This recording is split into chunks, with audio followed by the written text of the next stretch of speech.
Friends, আজকে ষষ্ঠীর special rasmalai. রসগোল্লাগুলো রসটা নিংড়ে নিয়ে কড়ার মধ্যে 1 চামচ ঘি দিয়ে 1 চামচ ময়দা দিয়ে ভেজে নিয়ে ওর মধ্যে দুধটা ঢেলে ফুটিয়ে নিলাম।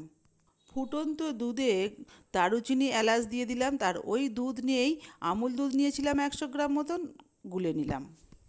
এরপর ফুটন্ত দুধে 50 গ্রাম মতো খোয়া ক্ষীর, 50 গ্রাম মতো কাজু আর 2 চামচ মতো মিল্ক মেড দিয়ে একটু নেড়ে চেড়ে নিয়েই ওর মধ্যে রসগোল্লাগুলো ঢেলে দিলাম।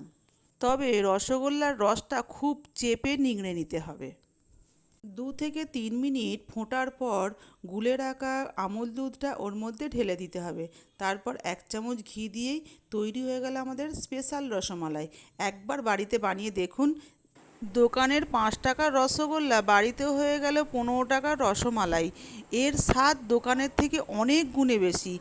এত হালকা মিষ্টি যে জামাই একটার জায়গায় 5টা খাবেই খাবে। লাইক, সাবস্ক্রাইব, শেয়ার করবেন।